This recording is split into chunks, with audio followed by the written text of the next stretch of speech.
அழுவுறதா சிரிக்கிறதானே தெரியல. இவ்வளவுதான் நம்ம படிச்சு உலக அறிவுன்னு நினைச்சாலும் ஒருத்தன் சப்பையா ஆன்லைன்ல ஒரு வாட்ஸ்அப் மெசேஜ்ல 15,000 ரூபாய் என்கிட்ட இருந்து ஆட்டையை போட்டாங்க. கதையை சொல்றேன் கேளுங்க. உங்களுக்கும் பயனுள்ளதா இருக்கும். உங்க நண்பர்களோட இதை ஷேர் பண்ணுங்க.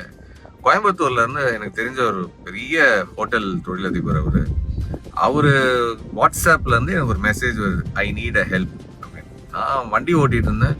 அவர்கிட்ட இருந்து ஒரு மெசேஜ் ரொம்ப ரேரா வரும். அவர்கிட்ட இப்படி ஒரு மெசேஜா? நான் உடனே சார் என்ன சொல்லுங்க அப்படின்னு, ஒரு 15,000 ரூபாய் எனக்கு உடனே அனுப்பு அப்படின்னு ஒரு அடுத்த மெசேஜ். நான் ஓகே சார் நம்பரு அப்படின்ற ஒரு நம்பர் ஒன்று அனுப்பியிருந்தாரு.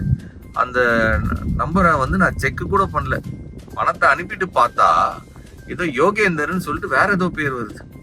அப்போதான் எனக்கு டவுட் வருது, சாரு நம்பர் இல்லாம வேற ஏதோ நம்பருக்கு அனுப்ப சொல்றாருன்னா ஒருவேளை இது ஸ்கேமா இருக்குமோன்னு நினைக்கிறதுக்குள்ள பணம் போச்சு. அவருக்கு ஃபோன் பண்ணி கேட்டா நான் நினைச்ச மாதிரியே, என்ன செந்தில் காலையிலேயே என் ஃபோனை வாட்ஸ்அப்பை ஹேக் பண்ணிட்டான், நீ ஒரு 500வது கால் எனக்கு இந்த மாதிரி பண்றது. இத்தனை பேர் பல பேருக்கு மெசேஜ் போயிருக்கு, சில பேர் பணத்தையும் அனுப்பியிருக்காங்க. நான் ஏற்கனவே சைபர் கிரைம்ல கம்ப்ளைண்ட் பண்ணியிருக்கிறேன்.